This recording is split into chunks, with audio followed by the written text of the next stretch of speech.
రాష్ట్ర ప్రభుత్వం 7వ తరగతి పాలిటిక్స్. రాష్ట్ర ప్రభుత్వం ఎలా ఏర్పడుతుంది, మరి ఎలా పనిచేస్తుంది? భారతదేశంలో 2 స్థాయిల్లో ప్రభుత్వం ఉంది. ఒకటి కేంద్రంలో, మరొకటి రాష్ట్రంలో. 2 విధాలైన ప్రభుత్వాల మధ్య అధికార విభజన ఉంటుంది. దీన్నే సమాఖ్య వ్యవస్థ అంటారు.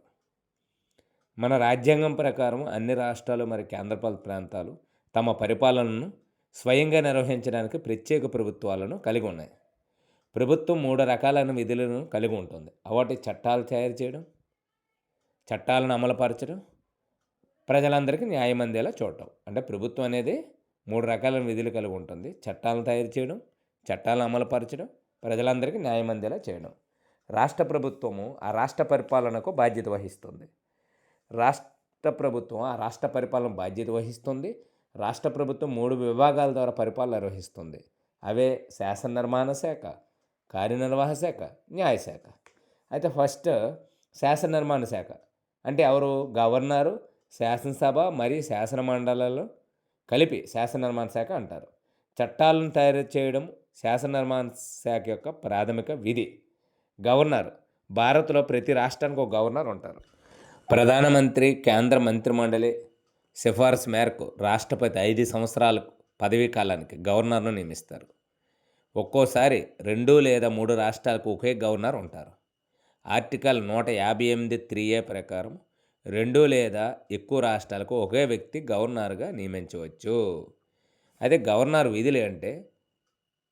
విధులు అంటే శాసనసభలో మెజార్టీ నాయకుని ప్రభుత్వాన్ని ఏర్పాటు చేయమని ఆహ్వానిస్తారు.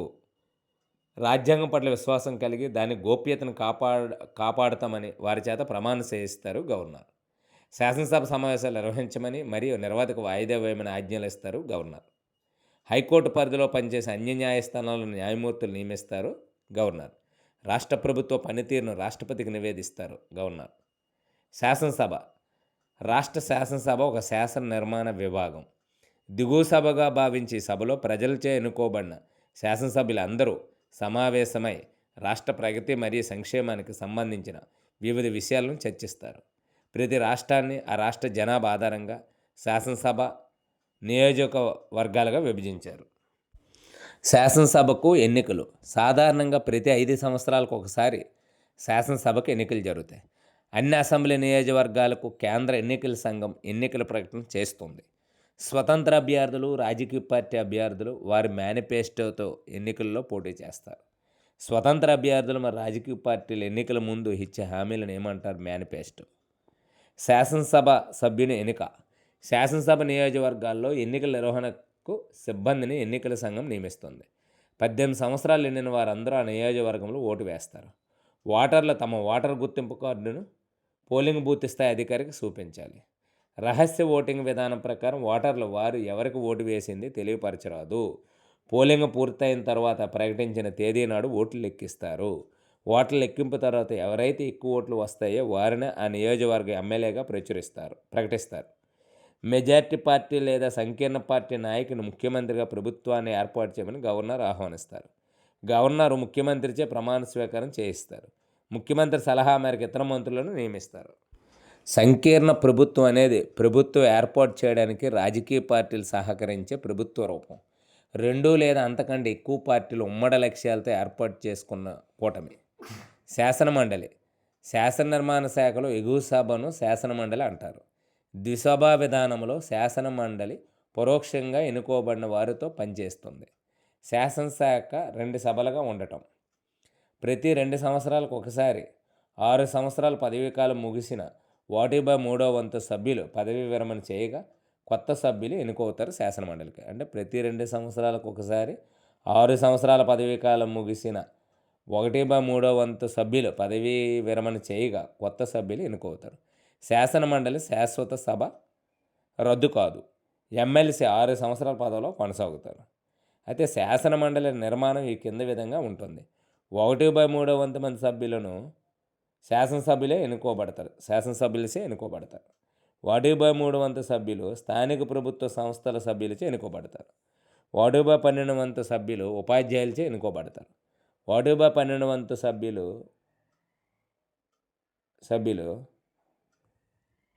1/12 వంతు మంది సభ్యులు పట్టభద్రులచే ఎన్నుకోబడతారు. 1/6 వంతు మంది సభ్యులు రాష్ట్ర గవర్నర్చే నామినేట్ చేయబడతారు. శాసనసభ శాసనసభ వలె శాసన మండలి కూడా శాసనాధికారాలు, ఆర్థిక పరిపాలన మరియు విచక్షణ అధికారాలు కలిగి ఉన్నాయి. శాసనసభకు ఆర్థికపర అంశాల్లో ఎక్కువ అధికారాలు కలవు. శాసన నిర్మాణ ప్రక్రియ. రాష్ట్ర శాసన నిర్మాణ శాఖ ఆ రాష్ట్రానికి చట్టాలను తయారు చేస్తుంది. ఒక రాష్ట్ర పరిధిలో పరిపాలన బాధ్యత రాష్ట్ర ప్రభుత్వానిదే. కేంద్ర మరియు రాష్ట్ర ప్రభుత్వ విధులు మరియు అధికారాలు 3 జాబితాలుగా విభజింపబడ్డాయి. అవి 1 కేంద్ర జాబితా, 2 రాష్ట్ర జాబితా, 3 ఉమ్మడి జాబితా. రాష్ట్ర జాబితా, ఉమ్మడి జాబితాలో ఉన్న అంశాలపై రాష్ట్ర ప్రభుత్వం చట్టాలను తయారు చేస్తుంది. బిల్లు చట్టంగా ఎలా రూపొందించబడుతుందో తెలుసుకుందాం. సాధారణంగా అధికార పక్షానికి చెందిన సభ్యుడు రాష్ట్ర శాసనసభ లేదా శాసనమండలిలో బిల్లు ప్రవేశపెడతారు. ఆర్థిక బిల్లును గవర్నర్ ముందస్తు అనుమతి పొందిన తర్వాత మాత్రమే శాసనసభలో ప్రవేశపెడతారు. సభలో ప్రతి సభ్యునికి బిల్లు ప్రతులను పంచుతారు. బిల్లుపై సవివరమైన చర్చలు జరిపి అవసరమైతే కొన్ని మార్పులు చేర్పులు చేసిన తర్వాత ఓటింగ్ జరుపుతారు. మెజార్టీ సభ్యుల ఆమోదం పొందిన తర్వాత ఆ బిల్లు 2వ సభకు పంపుతారు. మొదటి సభలో జరిగిన విధంగానే 2వ సభలో కూడా జరుగుతుంది. 2 సభల ఆమోదం పొందిన తర్వాత గవర్నర్ ఆమోదం కొరకు పంపించడం జరుగుతుంది. ఆ బిల్లు గవర్నర్ ఆమోదం పొందిన తర్వాత బిల్లు చట్టంగా మారుతుంది. చట్టాన్ని గెజిట్లో ప్రచురిస్తారు. చట్టాన్ని అమలు చేయడానికి గెజిట్ ప్రతులను కార్యనిర్వాహక శాఖకు పంపడం జరుగుతుంది. ఆర్టికల్ 171(1) ప్రకారం ఒక రాష్ట్ర శాసన మండలి సభ్యుల సంఖ్య ఆ రాష్ట్ర శాసనసభ్యుల సంఖ్యలు 1/4 వంతు మించరాదు. ఆర్టికల్ 171(1) ప్రకారం ఒక రాష్ట్ర శాసన మండలి సభ్యుల సంఖ్య ఆ రాష్ట్ర శాసనసభ్యుల సంఖ్యలు 1/4 వంతుకు మించరాదు. కార్యనిర్వాహక శాఖ. రాష్ట్ర కార్యనిర్వాహక శాఖ గవర్నరు, ముఖ్యమంత్రి, మంత్రిమండలి మరియు ప్రభుత్వ ఉద్యోగులు ఉంటారు. గవర్నర్ ఆ రాష్ట్రానికి అధిపతిగా గవర్నర్ ఉంటారు. ఇతరు కేంద్ర ప్రభుత్వంచే నియమింపబడతారు. రాష్ట్ర గవర్నరు రాష్ట్ర ప్రభుత్వం యొక్క పరిపాలనను రాజ్యాంగబద్ధంగా నియమ నిబంధనల ప్రకారం జరిగే విధంగా చూచెదరు. ప్రస్తుత AP governor, Andhra Pradesh governor Abdul Nazeer. ముఖ్యమంత్రి ఎన్నికల అనంతరం ఎక్కువ ఎమ్మెల్యే సీట్లు గెలుచుకున్న పార్టీ ఎమ్మెల్యేల నుండి ఒక వ్యక్తిని నాయకుడిగా ఎన్నుకోవడం జరుగుతుంది. ఆ వ్యక్తి సీఎంగా నియమింపబడతారు. ఎన్నుకోబడిన ముఖ్యమంత్రి ఎమ్మెల్యే అభ్యర్థుల నుంచి మంత్రులు ఎంచుకోవడం జరుగును. రాష్ట్ర గవర్నర్ చేత నూతనంగా ఎన్నుకోబడిన ముఖ్యమంత్రి మరియు మంత్రులు నియమింపబడతారు. ముఖ్యమంత్రి అధికారాలు. మంత్రిమండలి జాబితాను తయారు చేసి గవర్నర్కు పంపిస్తారు. మంత్రులకు శాఖలను కేటాయిస్తారు. మంత్రిమండలి సమావేశాలు ఏర్పాటు చేసి దానికి అధ్యక్షత వహిస్తారు. ముఖ్యమంత్రి అన్ని శాఖలను సమన్వయం చేస్తారు మరియు పర్యవేక్షిస్తారు. ఆర్టికల్ 163(1) ప్రకారం గవర్నర్ తన విధులను నిర్వర్తించడంలో సహాయపడడానికి మరియు సలహా ఇవ్వడానికి ముఖ్యమంత్రి నాయకత్వంలో మంత్రిమండలి ఉండాలి. 163(1) ప్రకారం గవర్నర్ తన విధులను నిర్వర్తించడంలో సహాయపడడానికి మరియు సలహా ఇవ్వడానికి ముఖ్యమంత్రి నాయకత్వంలో మంత్రిమండలి ఉండాలి. మంత్రిమండలి. ముఖ్యమంత్రి కేబినెట్ సభ్యులకు వివిధ మంత్రిత్వ శాఖలు కేటాయిస్తారు. ఆ మంత్రులు తమ పరిధిలో ఉన్న విభాగాలకు ప్రభుత్వ విధానాలను నిర్దేశిస్తారు. ఈ విధానాలను ఆయా విభాగాల అధికారులు నిబంధనల ప్రకారం అమలు చేస్తారు. సభ ఆమోదం కోసం సమర్పించవలసిన విధానాలు మరియు ప్రణాళికలు సిద్ధం చేయవలసిన బాధ్యత మంత్రిత్వ శాఖపై ఉంది. సభ ఆమోదం పొందిన విధానాలను కార్యనిర్వాహక శాఖ అమలు చేస్తుంది. మంత్రిమండలి రాష్ట్ర సంక్షేమం కోసం ఆర్థిక విధానాన్ని మరియు పన్నుల స్వభావాన్ని నిర్ణయిస్తుంది. న్యాయశాఖ. రాష్ట్ర ఉన్నత న్యాయస్థానం. రాష్ట్ర ప్రభుత్వం ప్రధాన అంగాల్లో ఇది ఒకటి. ఇది న్యాయశాఖ.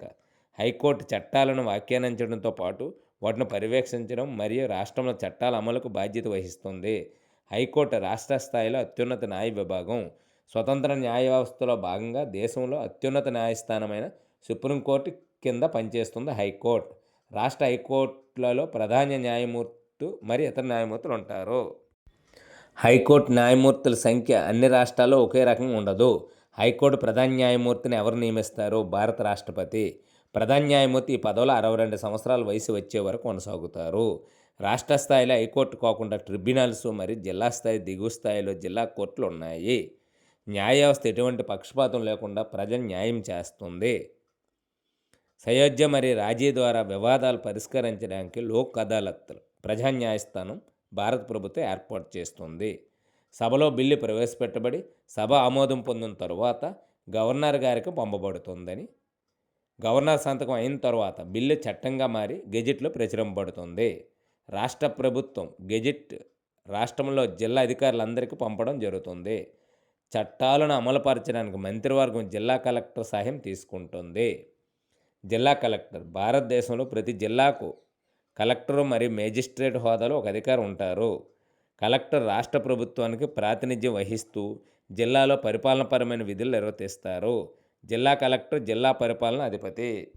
జిల్లా కలెక్టర్ను కేంద్ర ప్రభుత్వం యూపీఎస్సీ ద్వారా ఎంపిక చేసి రాష్ట్రాలకు కేటాయిస్తుంది. ఈ రెవెన్యూ అంటే భూ రికార్డులు మరియు రెవెన్యూ పరిపాలన సంబంధించిన అన్ని విషయాలను జిల్లా కలెక్టర్ నిర్వర్తిస్తారు. శాంతి భద్రతల నిర్వహణ మరియు సామాజిక సామరస్యాన్ని కొనసాగించడం, స్థానిక ప్రభుత్వాలు, వ్యవసాయము, విపత్తు నిర్వహణ, ఎన్నికల విధులు జిల్లాల వివిధ విభాగాల బాధ్యత తీసుకోవాలి. జిల్లా కలెక్టర్కి సహాయపడే అధికారులు పోలీస్ సూపరింటెండెంట్. ప్రతి జిల్లా ప్రధాన కార్యాలయంలో పోలీస్ సూపరింటెండెంట్ ఉంటారు. ఇతడు జిల్లా ముఖ్య పోలీస్ అధికారి. ఇతను జిల్లాలో శాంతి భద్రతల నిర్వహణలో జిల్లా కలెక్టర్కు సహాయం చేస్తారు. రెవెన్యూ డివిజనల్ అధికారి అంటే ఆర్డీఓ. సబ్ డివిజనల్లో శాంతి భద్రతల నిర్వహణ, భూ రికార్డులు, ఎన్నికల నిర్వహణ మొదలైన రెవెన్యూ డివిజనల్ అధికారాల బాధ్యతలు. భూసేకరణ మరియు పునరావాస పనులకు జిల్లా కలెక్టర్ సూచించిన ఇతర పనులను నిర్వర్తిస్తారు. తహసీల్దార్ మండల స్థాయిలో ఇతర ముఖ్య పరిపాలన కార్యనిర్వహణ అధికారి. మండల స్థాయిలో రెవెన్యూ వ్యవహారాలు సక్రమ అంచనా, లెక్కింపు, వసూలు మరియు భూ రికార్డుల నిర్వహణకు బాధ్యత వహిస్తారు. గ్రామ రెవెన్యూ అధికారి. గ్రామ రెవెన్యూ రికార్డులు మరియు అకౌంట్లను ఖచ్చితంగా నిర్వహించడం, గ్రామస్థాయి పరిపాలనలో రెవెన్యూ విభాగానికి సంబంధించిన భూమి శిస్తు, పన్నులు మరియు ఇతర మొత్త వసూలుతో పాటు సర్వేరాలను తనిఖీ చేయడము, స్థానికత, నివాస ధృవీకరణ పత్రాలు జారీ చేయడం మొదలైన విధులు నిర్వహిస్తారు వీఆర్ఓ. జిల్లా న్యాయశాఖ. జిల్లా న్యాయశాఖలో జిల్లా కోర్టులు, డివిజన్ కోర్టులు ఉంటాయి. డివిజన్ కోర్టులు డివిజన్ స్థాయిలోను, జిల్లా కోర్టులు జిల్లా స్థాయిలోను న్యాయ పరిపాలన చేస్తాయి. జిల్లా కోర్టు జిల్లా స్థాయిలో ఉన్న కోర్టును జిల్లా కోర్టు అంటారు. జిల్లా కోర్టు జిల్లా ప్రధాన న్యాయమూర్తి మరికొందరు న్యాయమూర్తులు ఉంటారు. జిల్లాలో వివిధ కేసులను విచారించి తుది తీర్పు ఇవ్వడము జిల్లా కోర్టు ప్రధాన విధి. డివిజనల్ కోర్టు తీర్పు వ్యతిరేకంగా జిల్లా కోర్టులో అప్పీల్ చేయవచ్చు. Subordinate court. జిల్లా మరియు దిగువ స్థాయిలో సబార్డినేట్ కోర్టులు దేశవ్యాప్తంగా దాదాపు ఒకే విధమైన నిర్మాణాన్ని కలిగి ఉంటాయి. ఈ కోర్టులు తమ అధికార పరిధిలో పౌర, సివిల్ మరియు నేర క్రిమినల్ వివాదాల్లో సిపిసి సివిల్ ప్రొసీజర్ కోడ్ మరియు సిఆర్పిసి కోడ్ క్రిమినల్ ప్రొసీజర్ కోడ్లను అనుగుణంగా వ్యవహరిస్తారు. ప్రజా న్యాయస్థానం లోక్ అదాలత్. ఇది ప్రత్యామ్నాయ వివాద పరిష్కార యంత్రాంగాల్లో ఒకటి. ఇది న్యాయస్థానం ఫ్రీ లిటిగేషన్ స్థితిలో పెండింగ్లో ఉన్న వివాదాలు, కేసులు స్నేహపూర్వకంగా పరిష్కరించుకొని రాజీపడే వేదిక. లోక్ అదాలత్లకు లీగల్ సర్వీస్ అథారిటీ యాక్ట్ 1987 ప్రకారం చట్టబద్ధమైన హోదా ఇవ్వబడింది. సివిల్ కేసులు, వివాహ సంబంధ కేసులు మరియు చిన్న నేరాలకు సంబంధించిన కేసులను ప్రధానంగా లోక్ అదాలత్కు సూచిస్తారు. భారత్లో రాష్ట్రాలు తమ పరిపాలనను స్వయంగా నిర్వహించడానికి తమ సొంత ప్రభుత్వాలను కలిగి ఉన్నాయి. రాష్ట్ర ప్రభుత్వం 3 విభాగాలైన శాసన, కార్యనిర్వాహక శాఖ, న్యాయశాఖల ద్వారా పరిపాలన నిర్వహిస్తుంది. శాసన నిర్మాణ శాఖ శాసనాలు తయారు చేస్తుంది. కార్యనిర్వాహక శాఖ శాసనాలు అమలుపరుస్తుంది. న్యాయశాఖ శాసనాలను పరిరక్షిస్తుంది. రాష్ట్ర ప్రభుత్వం రాష్ట్రంలో పరిపాలన నిర్వహిస్తూ రాష్ట్ర అభివృద్ధికి, రాష్ట్ర ప్రజల సంక్షేమానికి పాటుపడుతుంది. నియోజకవర్గం. ఒక ప్రాంత పరిధిలో నివసిస్తున్న ఓటర్లందరూ తమ ప్రతినిధులు ఎన్నుకునే ఒక నిర్దిష్ట ప్రాంతమే నియోజకవర్గం. ద్విసభా విధానం. 2 శాసనసభలతో కూడు ప్రభుత్వాన్ని ద్విసభ విధానం అంటారు. గెజిట్. ప్రభుత్వ చర్యలు మరియు నిర్ణయాలను తెలియజేసే అధికారిక ప్రచురణ గెజిట్. సమన్స్.